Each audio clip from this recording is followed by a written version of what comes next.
Take our time. Welcome back to the Blindsiders. I am Ben here with Dylan and Brian to talk about episode number 8 of Survivor49. We got the infamous split tribal, the less common version, the only one person gets voted out version. And then we also got a secondary and tertiary twist on top of that we'll talk about, all leading to a situation where MC gets eliminated here by the end of the episode. We talked last week about how there is setup here for Savannah, Rizzo, and Soph to not be in danger, despite the fact they should, by all logic, be in danger. And we're like, how does that happen? And we found out the way that it happens, which is that they're all immune. Yeah. So something had to give, right? We have a straight up merge last week for the most part. So I figured something was going to give. Dare I say, though, kind of worked this week. I enjoyed this episode. I think it worked. I wish we would stop doing these small tribal splits, but I think, for the first time in New Era, I feel like that this actually worked. I think that this is a very good episode. Honestly, I think that the dynamics of the going into tribal were very interesting. I think that, with our knowledge of 50, once again, you always have to bring it up. I was assuming Savannah won, but I think that the challenge was great. I think that the advantages and whatnot that were given were a little bit overpowerful, but it really worked for the story in this episode. I was a big fan of this episode, and it's usually something that I would not be a fan of, because in previous seasons, which has been pretty much every season in the New Era, when they've done something like this, it has not worked. And it's been more so just for the sake of blowing up people's games. And obviously the people whose games were affected tonight will probably feel a little bit more that way, but I think it worked. And I think the path of continuing down Savannah's storyline, I guess Rizzo too, I think it kind of adds both a hero element and a villain element for them.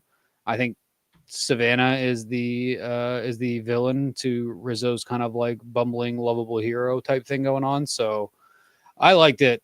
I think that this season's really turning around. I think we have a semi-interesting kind of couple weeks in front of us. I can see this kind of winding down to be a very predictable, maybe boring final 5, maybe say. But I really like this episode a lot. And the more I've kind of like sat with it, I've liked it more. So honestly, 2 thumbs up for me. Yeah, Don, I'm on the same page, honestly. I went into this being like, I'm not going to like this. I hate the split tribal, but if we had to do split tribal, I did think it was entertaining. I think it sucks for MC. I really do want to talk a little bit about Jawan's feelings on MC being so negative from not being told she had an idol / not being trusted versus being told that Sophie was straight up going to vote him off if idol came out.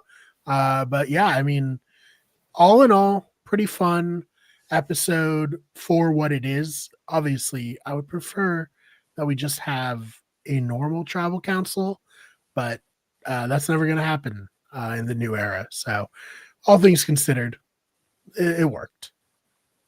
Yeah, I think that for me, I'd say, definitely better than the split tribals usually are in terms of just how the narrative kind of played itself out. I saw a couple of issues with the kind of structure of the episode and some of the things that we'll talk about, in particular the live tribal, and not really like getting anything from that other than just like watching people whisper without hearing what they're saying, which has been a big complaint of mine about the live tribals. But as far as like the way the twist itself played out, it's definitely like it could have been worse, right? Because like the thing that, you know, I always talk about the twists is you want something that like at worst does nothing and at best like switches the game up for the people in the minority. And historically, the twists that are done on these shows is kind of the opposite, where like the best case scenario is it does nothing, and the worst case scenario is that it just like bolsters the majority and like stifles gameplay. And I think here, this twist and like kind of the extension of it definitely was a little bit convoluted, and it definitely could arguably be said to have been a little bit OP. But I think that the effectiveness of it for me was it exposed bad gameplay, and we'll talk about it because I think that a lot of the people in this episode played badly. I think Sophie played badly. I think MC played badly. I think Jawan played badly. I think Rizzo actually played it well. Obviously, he is in a position where he has an idol. He has kind of a lot of the kind of structural power that this twist offers him. And because of that, he is in a position where he's able to play better. But I don't think he really made any glaring errors here. So I was really glad to see that the bad gameplay got punished and the good gameplay got rewarded, even around the twist. Yeah, that was really kind of the story of tonight's episode was MC and Sophie just completely kind of blowing up their games, and it kind of became a matchup of who could kind of destroy their game quicker. Where MC kind of started last week with the idol play, where I still think potentially it was the right move to play the idol. Everybody knew about it. I think playing it was real, but then you get into the obviously people like Juan who it kind of. But it was the first time they had ever voted together, right? So that's another thing we talked about last week too. Was that it's your first time ever voting together? You don't really know how you can trust these people until after how this vote goes. So I understand being MC and being scared and wanting to play it. So I don't knock her for that, but I do think, especially in this stage, the vote to go to Rizzo, somebody that you know still has an idol, is such the obvious and necessary vote to make. I don't get I don't get the dancing that they had to do at this point for Sophie and MC to try to go work around that, because clearly everybody else, Sage, who I think I'm really turning around on a lot too. I think Sage is a good player, and I think her head's in a lot of the right space, and I think that she is kind of caught playing with the people that are left in this game. And maybe for whatever, but then again, Shannon set herself in a position where Shannon needed to go too. So I think that Sage's hands has been tied for the most part, kind of leading up to this. But Sage is somebody I think that can still go quite far, and I think that she's making herself a little bit more likable. And I'm actually really enjoying this. Is kind of turned into like a woman's season, which if you look at a lot of previous seasons, males kind of were the front runners, really kind of heading into the back end. Whereas this, I think that a lot of the female relationships and the female players are by far the more interesting of the male and female dynamic. And I think it's been really entertaining. And I think that, Sage was annoying me a lot before, and I've really come around on her now. And I think add that to the dynamic with Savannah and even Sophie now. Like I texted you guys when we were watching the challenge, I think they really don't like Savannah. And I think you're starting to understand why too. I think Savannah kind of comes off and we've all known that person in our life where when it's going great for her, she'll let everybody know. When it's going bad, she'll let everybody know. And I think that that's starting to get to them. So I'm really enjoying that a lot. And on the flip side, I think Jawan, although I don't think he played that great in this episode, I'm really enjoying Jawan as a character and as a player. I think that he is a fun element. And I think that something we've talked about in previous seasons too, of like we get so many of kind of the same cookie cutter versions of people from season to season, where I do think that there's a few characters in this season that are really their own person. And I think it's working quite well. I really enjoy Jawan. I think he's very likable. I don't necessarily know if he's a great player, but he's made himself likable to a lot of other people on that beach, which is a plus to him. And he's somebody I can see probably unwinding a little bit when we get down to final 6, final 5, but I think that he could easily be there. And I don't know. I from where we were, an episode or 2 in to now, I am really kind of gone full swing. I think that this season has really picked up a lot of steam. And I think the players are also just finding kind of their footing on this game. But I do think our girl, Sophie with an I am a little not concerned, but I am interested of where she goes from here, because it did seem like she was very willing to flip on Savannah and Rizzo, but it was also the right thing to say in the moment too. So I don't know. I guess we'll find out next week with her. Yeah, lucky for her, she didn't have to show her cards at all this round because of the way the twists worked. So because this game maybe, flipped a little bit with the post scramble and stuff, maybe she just can kind of wait and see what happens and kind of go forward. So I think this was actually like pretty solid for all the people who got left on the beach to just kind of be like, oh, okay, MC's out. We didn't vote MC out, so that's good for us. And although I will say, like, I don't know if MC was necessarily super, it didn't seem like she was super in with anybody who was left. Granted, there's not like a ton of Hina left. So I don't know. Like, it felt like we were showing that her and Jason were tight, but then obviously Jason's gone. So I guess, like, what do you guys think the bigger impact of MC being gone is going to be? Well, it definitely doesn't help the narrative that the first two people to go post merge are always black people of color, specifically black people. I think true. it is. Yeah. I feel like we are on like 5, 6, 7 straight seasons of this. During the split in particular, it's like there's a pattern for sure. It's that's wild. Yeah, go ahead, Ben. No, I mean, I actually disagree. I think that the storyline we've been getting was that the trio from Hina was Christina, Steven, and MC. And that's why I liked Rizzo's play this episode, pushing so hard, using his leverage to get the vote on MC instead of Sophie. I think that was definitely the correct play. Like, regardless of, I think Sophie's really unnecessarily stubborn and kind of has to be like dragged into the correct move here. Like just like kicking and screaming for no reason, which is like not great. Like I've not seen incredible instincts from Yellow Sophie so far, from the little we've seen of her. But I do think from the Rizzo and Savannah perspective, forcing this move onto MC instead of Sophie was like definitely correct. Like, especially when you have Jawan and Sage fighting in a certain direction, you're in a position where you need to blow the game up a little bit, or like kind of blow the pieces open enough that you can kind of find a crack. And like this was a necessary hill to die on. I think was getting MC out, and I do think that it probably opens up enough room, because now Rizzo keeps his idol. They don't. Savannah and Rizzo don't know, but Sophie, Blue Sophie has a knowledge is power advantage. She still is trying to maintain her relationship with Alex. Alex knows where the other idol is. He knows that Christina finds it in this episode. And I don't particularly like, given that Christina has spoken like maybe a grand total of 7 sentences this entire season. I don't particularly think that Christina is going to find a lot of successful use of that idol. We're just doing some surface level edit reading.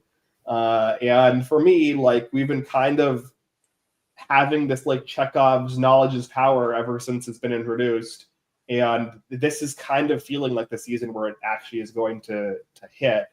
And I think that we've kind of put the pieces in place now as to how that's going to play out, where Christina finds this idol, Alex knows, Alex tells Sophie, Sophie uses it on Christina, steals her idol. That's my like kind of open prediction onto what's going to happen. And then, yeah, we have like this Sophie, Rizzo, Savannah trio with 2 idols, and they've blown the game open. Like, that's just, I think, where we're going.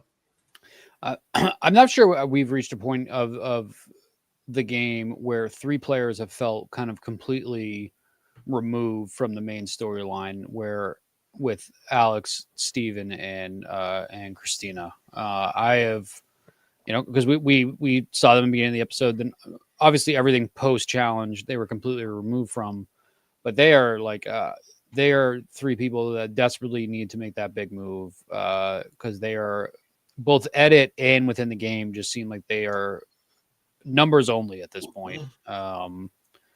Which sometimes, obviously, we've seen people be able to take that quite far, being just a number and not necessarily turning into a win, but you find yourself kind of getting there in the end game. We saw Erica in 41 basically be a number and just be there up until the very end, and she won the season. So hopefully, narrative-wise, that's not what's happening with those 3 players. But even Sophie, we didn't hear from Sophie the first 6 episodes, and then she became an integral part of the past 2 and won a challenge and had like quadruple the confessions that she had leading into that episode. So I don't know. I think the editing of this season, the edits for some of these players has been a little all over the place outside of Savannah and I guess Rizzo too. And so I don't know. Sophie. And Sophie. So although I feel like the past 2-3 weeks, Sophie, our Sophie with an I, we have not really heard from that much. Which obviously, because a lot of the times the ball has been in other players' courts, which isn't necessarily a knock on her, but I think that she also, if we want her there in the end game, and also somebody that reasonably think that we could win, is going to have to drive something and not just be the third wheel to Savannah and Rizzo, because realistically she was fourth wheel up until Nate Dogg was voted out last episode. Yeah. So. You know, Good. I just don't see. At this point, I would be kind of flabbergasted if Savannah, Rizzo, or Sophie does not win the season. Like, it doesn't make any sense.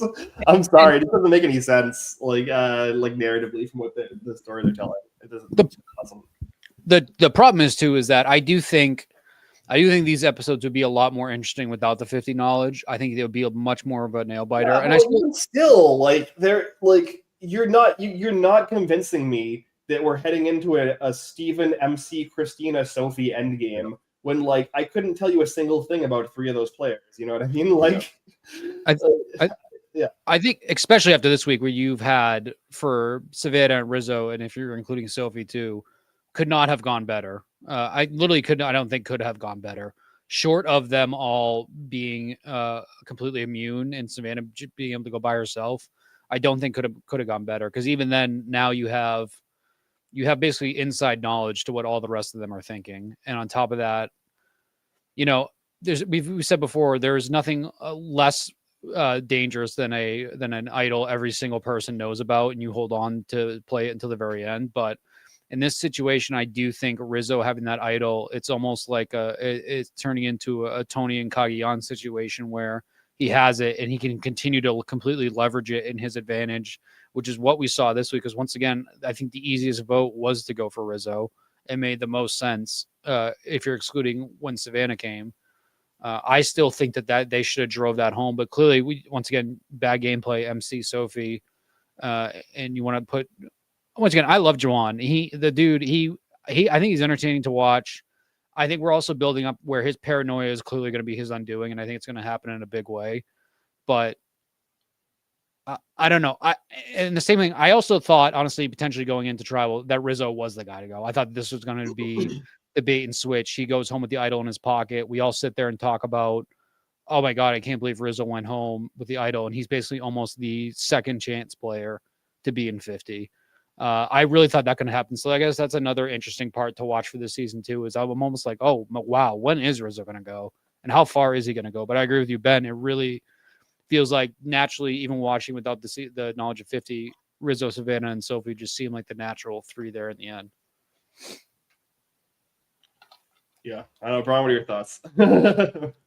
Yeah, and you know, like you guys have alluded to, it's tough because of the knowledge of 50, but also the edit is pretty obvious. So it's like, okay, obviously they were going to get out of the jam they were in this episode. How does it happen? Some production, like, I don't want to say fuckery, but some production fuckery, you know, like, oh, if this is a straightforward round, maybe there's some more interesting stuff happening if Savannah wins immunity and Rizzo has the idol, but maybe it's just Sophie getting voted off in that spot. You know, maybe we'll see if Alex does share the knowledge that Christina has the idol and then she can snipe it out of her. But yeah, I do wonder, in a world where we didn't know who was on 50, if things would be different. But like you said, Ben, it's already the edits already revealing like these players are probably in it for the long haul. And the one thing that kind of trips me up is like, I thought Savannah might be the winner, but there are gonna be some people who don't like Savannah. Maybe she just plays such a masterful game down the stretch that it's like undeniable. I don't know. Yeah, it would definitely be a really bizarre winner story. Like if Savannah does win the season, because she's gotten like so much negative content, and Right? like Yeah. she's been like a very fun, complex character on the show. Like I've really enjoyed her just like as a television character. It's like very rare on Survivor that we kind of get this like kind of complex anti-villain underdog story. It's not like really like something that frequently happens. Like usually when you're the villain, you're like the one calling the shots. Like I would say like Russell Hanson Samoa is probably like the closest in terms of like a comparison point of like somebody who is personally hated but also an underdog, but also like such a strong anti-villain, but like can't win a jury vote because everyone despises him, and then like also kind of controlling the game. And I'm not like trying to draw a direct comparison because I think that I don't think it's really a strong comparison, but that's like the only other example that's like really immediately coming to mind where you have like this kind of anti-villain character that's also kind of in an underdog position, but also succeeding from the underdog position. And it's interesting because the other female winner that I bring up from the new era is D, to kind of like, and it's not necessarily comparable gameplay wise because Not at all. Yeah. D used how likable she was to her advantage to get herself there to the very end. And I do think that I can respect both gameplays, but I think that Savannah's is way more enjoyable to watch. What you said, Ben, about being a better TV character in a way to watch. So that's been interesting too, because I've always been saying we are desperate for a villain, and I don't necessarily know if Savannah would fall into that villain category in a lot of other older seasons. But for the new era of being someone that is clearly here, I am here to win. She is kind of flaunting when she does well, and like I said, she is very vocal when something that she does not like happens. If we gonna go back to earlier where Jawan was annoying her, and she immediately just wanted to vote Jawan out, and so I think that's an interesting dynamic going into 52 is to have a player like that of those two going at each other where. I know everybody says that they think the most recent winners going into 50, assuming Savannah wins once again, because we are a 50. I don't know what it would be a fucking crazy winner at this point. I don't know. Like they have to like they've started the seeds in this episode obviously with her talking about her past with her job and the mental health struggles that led to, and then the physical health struggles that came from the stress of dealing with those. Like they like started putting the pieces in place for some kind of flip, but they also had, Sage calling her a mean girl, and you have Sophie rolling her eyes at Savannah like 12 different times. Like pretty much every time that Sophie is on screen, she's rolling her eyes at something that Savannah is saying. So it's like, I don't know. It would be a very odd way to like sell her as a winner. And it almost is feeling like Rizzo is a more believable winner for me. And I guess like all that, the main driving point, obviously, behind assuming she's a winner is those league tribe layouts where we're not going to get into all that, but that is the obvious like giveaway. But that's assuming that is a 100% factual how they were. So, but I agree with you too, Ben. I think that this very easily could blow up in her face, or it's the type of situation where a lot of people just respected the fact that she played her own game. Yeah. And maybe, hopefully, this is a tribal where people are actually able to pitch and defend why they deserve to win. Because I'm desperate for that to come back too. So I don't know. But at the same time, I don't necessarily know, even though he's building quite the case for himself, I don't know if you look at Rizzo right now that I would be more satisfied with him as a winner as a viewer than I would be as Savannah. I think Savannah winning the challenge this week in the kind of the way with how kind of the good, if you want to say like quote unquote like good versus evil of Sophie versus her, even though we're just getting to know Sophie at this point. I think that was very much like, oh shit, like this person, like Savannah can manage to win another challenge and kind of like really paint herself as a great player. I think that a lot of people that are there might start to look at her like, yeah, she annoys me. She kind of sucks, but she's also by far the best player in this game right now. Yeah, and like if that's how it plays out, I kind of like that because I think so.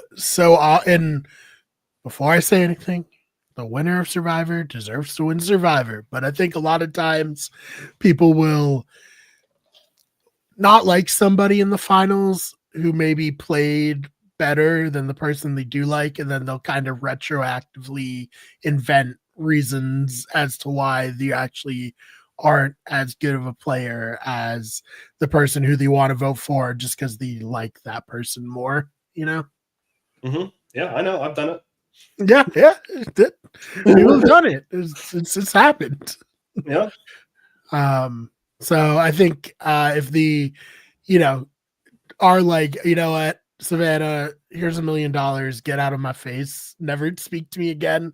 That's cool, Yeah, I do. It is part of Survivor, though, right? Like, I say, like, tongue in cheek, I've done it, and like it's been done to me in these live games that we played. And it's like, it's just kind of, the order of operations for how people vote as a juror is generally like, who do you respect as like 1A, and then who do you like as 1B, and like often that's correlated to how you play, and often that's correlated to just like a popularity contest, or like whether you put the social work in with that person, whether you're just naturally likable or charismatic, whether you're able to do sneaky things, and so come away with people like kind of just like wagging their finger at you, like, right, as opposed to like wanting you to die.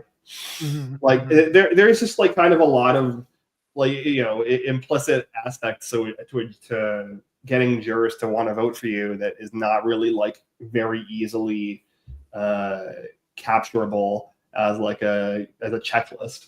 But I think that, like, for me, it's always just 1A, do you respect that person? 1B, do you like that person? And I think people are willing to vote for people that they don't like as long as they respect them. And I think that's really kind of where Savannah has to thread the needle here. Is she has to like play well enough that people like have to have undoubtable respect for her that outweighs any kind of potential personal dislike. It all comes down to, you just never know what kind of juror you're going to get either. I mean, if you're on the island, obviously you probably have a better gauge than the viewer at home, but it could literally be a matter of one vote, like we have with Charlie. It could literally be a matter of somebody being spiteful that it's you there and not them, and I think that's the interesting part of why I love Survivor so much, where it's both incredibly frustrating to see someone that I think does not necessarily deserve to win from the viewers aspect of the game to win, but at the opposite side, it's like every season could be different for what you're getting.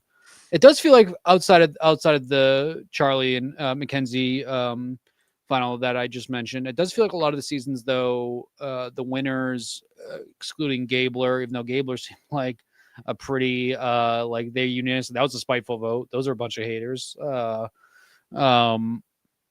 It does seem like that the vote is like pretty uniform, and people seem to like and respect the person in their game for the most part. At least like the top two of the three players, that they respect the person, at least one of them in their game, and even though they were on the wrong side of this person's moves a lot of the time, that they still vote for that person. Gabler's a great example of in my opinion, people retroactively deciding that they're a good player to cover up their vote. We don't have to get into that. I know it's contentious. And let's get into it. We do not need to have another Gabler discussion on this show. We have discussed it to death. The internet has discussed it to death. God bless him. He donated all of his winnings. That's impressive. That's all I have to say about it. Yeah, it's just again a matter of like, do you like the person? Do you respect the person? Does your respect for them outweigh any potential personal dislike?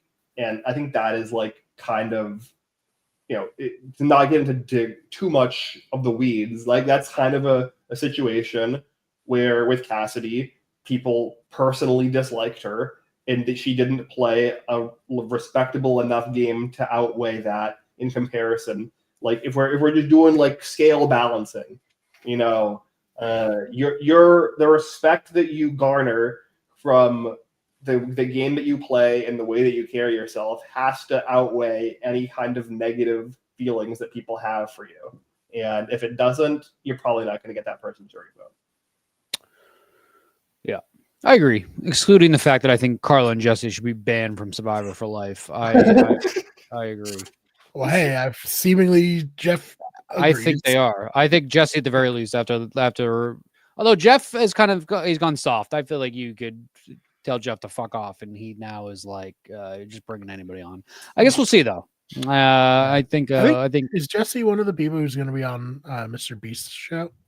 That's a consolation prize, right? I guess. I know his son did. I don't know. I haven't followed Beast games very closely. I'm gonna be real. It was fine. Yeah, it's just so random, you know. Like it's just like there's no strategy to this. It's just like do you end up on the right side of whatever weird ass challenge is the elimination this round, you know. One day I stole like a lot of money from people. That was fun. That was a good moment. And four other people had the chance to win $1 million by eliminating like 100 people, and none of them did it. And I'm like, damn, I would have 100 like slammed that button. Wow. Like, God. So, anyways, Mr. Make sure you follow Better Radio for our Mr. Beast Games 2 recap show. This is a good time to announce our Blindsiders spin-off show, The Blindsiders Mr. Beast. Mm-hmm. I couldn't think of a better name on the spot there. So, Mr. Beast works. I mean, you know, Squid Game Challenge just came back with season 2 as well, and like, you know, true. Shout out Mark, Player 100, part of the LRG community with us. Well, there's multiple. There's many. I have met and or played games with multiple people on the Squid Games of Cast season 2 cast. That's cool to me. Which is neat. Yeah. I still haven't watched it. Yeah, that's the thing. Like I'm not gonna watch Squid Game the Challenge, but I'm happy for the people who got on it. Yeah, you know. Should we all just join Squid Games the Challenge? Yeah, let's apply season 3 as a joke. We'll apply and all get on it somehow. It'll be a storyline. There's 5 million people on every season, so yeah, there's a cast of 456, right? That's so crazy. Yeah. I mean, we could talk. First 2 seasons of Squid Game the show, very good. Season 3, yeah. I mean, this is the thing, but like these games, where like the format requires you to just ignore like 95% of the people that you cast. Just like, well, right? Yeah.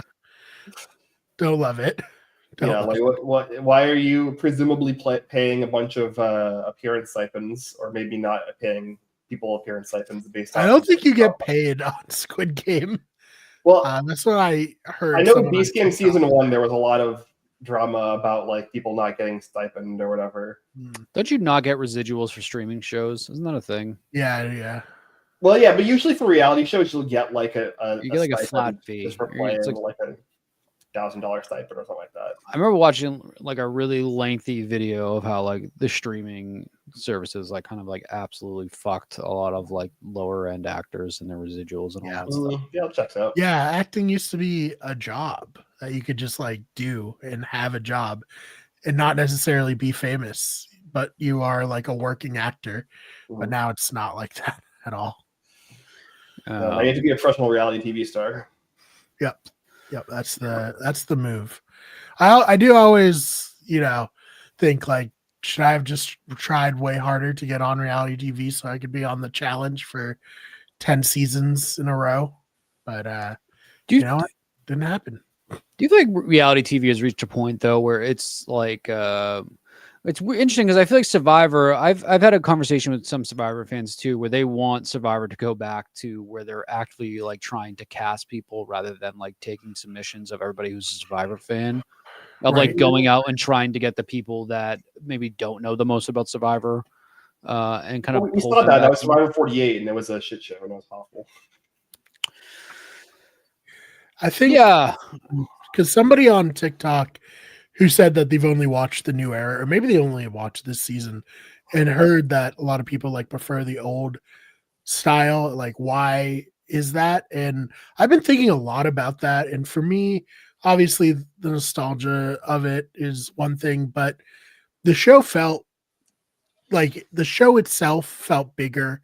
Like it was more of like a cultural Yep. icon, and $1 million was a lot more relatively back then. Like I feel like back then, if you won $1 million, you're like, oh, you're rich. Now it's like, nice. I can maybe afford the house that I want, or I can be more picky with my job. But it's not gonna be something that makes someone rich. And then to make it even worse, the only people who can go on it are people who are in these, you know, white collar jobs that can get time off, or, you know, are for like freelance people. Like you're not going to get Big Tom anymore. You're not going to get, you know, regular people. What was that? Stu Hawk, yeah. Stu Hawk. Yeah, you're not going to get these people on the show anymore just because of how the economy is set up nowadays. And because Survivor was like the icon, because the money was so much more relatively, when people were getting voted off, they like felt it. It was like, you're killing me. You know, you're taking this huge opportunity away from me. Now, because of people like us, quite frankly, is way more viewed as, oh, it's a game. It's like, you know, Mario Party. And yeah, someone wins $1 million at the end, but whatever. Like it's GG's, like it's all good. And it was not that for a long time, you know. And Yeah, and then on top of that, like, you know, with returning player seasons have not happened in a long time, but like there was a stretch in the 20s and into the 30s where returning player seasons were very frequent. And I think that also was like, oh, okay, well, if I don't win, like as long as I was a good enough character, I could get a returning player, you know, shot. Right.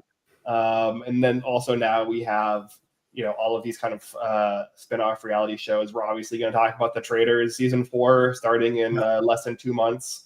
Like that's another opportunity. You know, The Challenge, like you mentioned, is another opportunity. So like, as long as you're like a presence on the show and you do something memorable, or like you're like semi-memorable as a character, like there are opportunities for you to do more, even if you're not the winner. And so like I think that also probably adds to like the lack of people being as pissed off. And then yeah, like you said, like if the prize money was $5 million, right?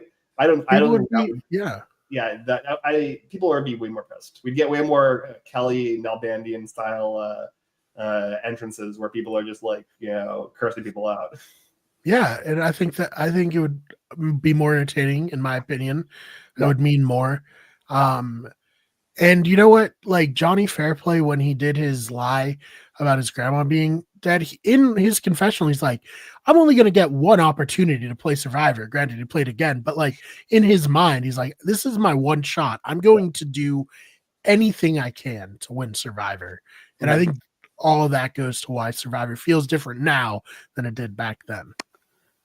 It goes into our talk too of people not wanting to be perceived on social media as being like a bad person or somebody that's a liar or somebody that burns somebody else, because fandoms are nasty and vicious now. Yep. Way and they're way more able to get their hatred out than they ever have been before. So I think that's a big part of that. I think that I think we just cross off all the check boxes there. The social political climate cannot handle having all these crazy people on it. I think if you go back to Survivor Africa with Big Tom voting out the guy that stole the beans, Clarence, ate the beans, I think that there would be an entire whole thing about it on social media. Big Tom doesn't play in today's society. That is for sure. reality TV is not what it used to be, but it's like obviously it is making a little bit of a comeback, but not. I don't think as like with the regular household as a whole. I think a lot of times tell people I still watch Survivor, they can't believe that Survivor is like still on TV. I think it's a lot of that, and social media. Obviously, people that were wacky and wild don't want to get famous can easily just create a TikTok account and That's true, yeah. be themselves there too. So Or they can go on Squid Game the challenge. Yeah, I actually disagree. I think I've talked about this before. I disagree that the fans are more vicious or crazy or toxic now. I do think the thing that is different is the players are more accessible to the fans. Yeah. Which I think is like the main, like, because there was a lot of craziness and toxicity, especially even when the show is like at its peak as well. Like we talk about like Jerry Manthey, I think I mentioned previously when we had this discussion. Yeah. And like the backlash she faced from fans. But like for the most part, you have to kind of go digging onto like Survivor Sucks or whatever, or some of these like other forums to like really find the like toxic fans like hating on you. Whereas I think with how accessible certain like kind of media apparatuses surrounding the show, obviously like podcasting, players kind of going on podcasts in order to try to build a presence for themselves so they can't have return appearances, trying to maintain some level of decorum with fans in that way. I think there's a lot of other kind of factors that play into why there's less Johnny Fairplays, for example. Yeah. And I do think like, well, I definitely agree. Like people were vicious. There is like this weird thing where people are like cops now, like everybody's a cop and everybody's like, oh my God, this person did something I didn't like. These should be fired from their job.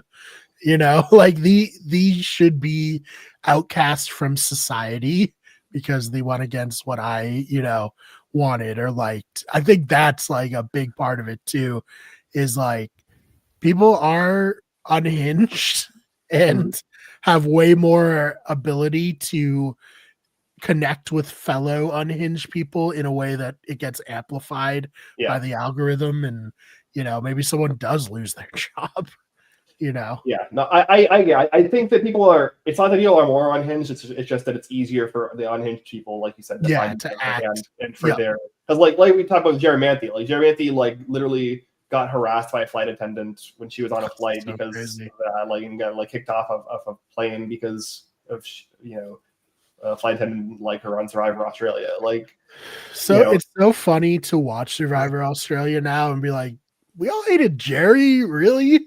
Yeah, why? Why do we hate Jerry? Yeah, so crazy.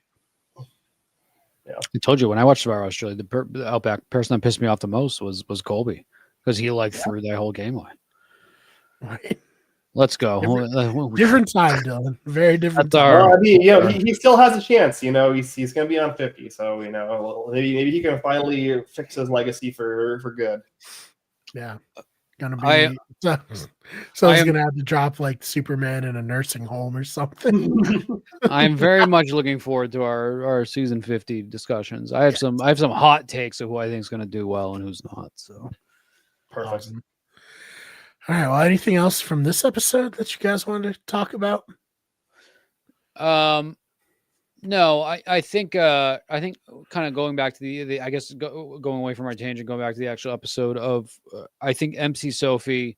I still stick to my guns. Rizzo was the right vote, and I think that both MC and Sophie just kind of played that interaction between themselves so poorly.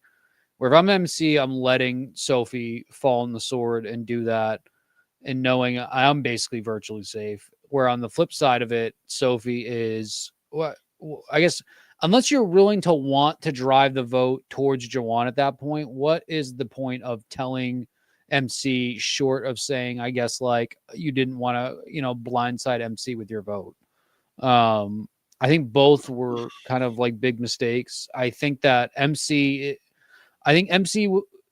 if you're going off of like the vote total itself, I think MC going home made the most sense in terms of like the damage she did to her game in the past 2 weeks. But I guess I don't necessarily know what Sophie was trying to accomplish at that point, other than maybe what I just said of not wanting to blindside MC and kind of like garnish that relationship there.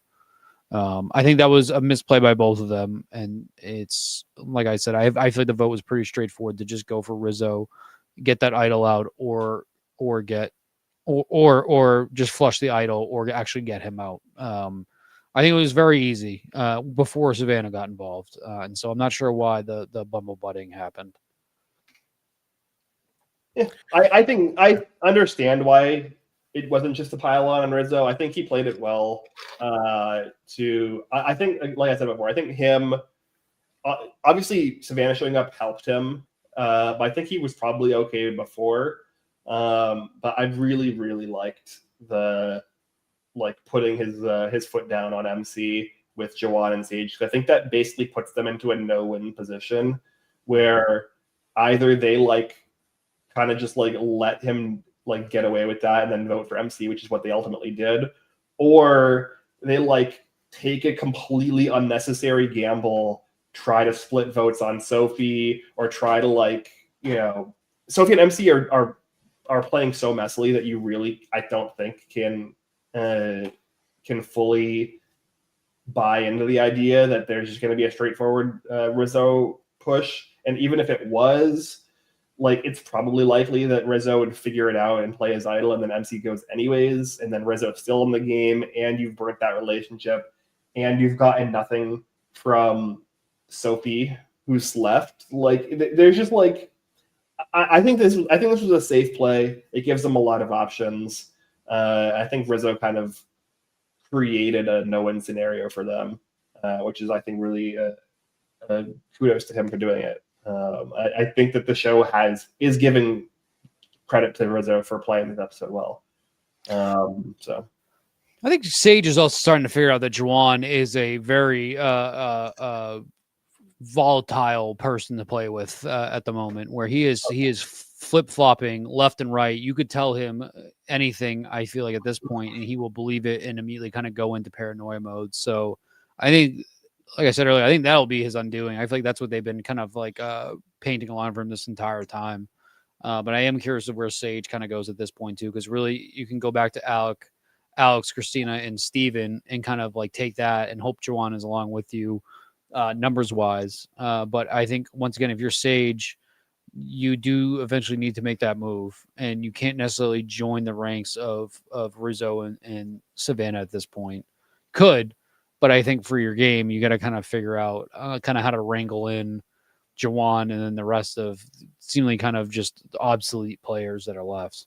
The numbers are there, I guess, but I'm now watching Sage. I'm no longer on the Sage hate watch. She's driving me crazy. I'm now on. I think Sage is a decent to good player, and I want to see kind of what she can do to get further. Yeah, I think Sage is one of the best players in the season, and this was definitely a really rough spot for her, where this could have been a lot cleaner for her if the three people she was with didn't all play really bad. Yeah. I'm looking forward to the rest of the season. Looking forward to covering it here. Dylan, do you have anything you want to promote, shout out before we get out of here? No, keep following our show. Keep following the Blindsiders. We're trying to stream on more platforms. We're trying to get the word out. We just like talking about Survivor with each other. I look forward to this every week, talking to the three of us. But it's always welcome to have more people join and talk with us. So I think that's fun. So support us there. Really, that's all I got to push. Until I consistently start streaming again, I can't, in good conscience, continue to push that. So keep following us here. Ben, same thing. Yeah, I mean, we plugged it, but we're ramping up. We just got the Trader season 4 cast photos. We obviously had known the cast for months, but we got the official photos that they're going to hang up on the wall or whatever. And yeah, that's coming back January 8th, and so we'll be the three of us and Julie will be back with that for Meet You at Breakfast. So I'm very excited to get back to this. I really enjoyed the Traders UK Celebrity that wrapped, and I've been very much enjoying the Traders Canada season 3 so far. So yeah, same. I love the Traders. Can't wait to talk about that. As for me, check out the main channel. We get everything. I put a video about Survivor video game adaptations and how it deserves better. One person was like, "Wow, this deserves thousands of more views." Couldn't agree more, but it got like 15. So please go support that. I think it was a good video. I don't know. Obviously, it's hard to judge when you're the one making it. But yeah, go check that out. I have a new video out today about the first impressions for the new Kingdom Come Deliverance DLC. Other than that, Those Fake Nerds, our other channel, Better Radio is this channel, of course, where you're watching this. Follow our Twitch channel, twitch.tv/Wicked Everything, and our newest channel, Wicked Scary, where we cover cryptids and scary stories. So other than that, thank you all so much for watching, listening, however you're consuming this, and we will see you in the next one.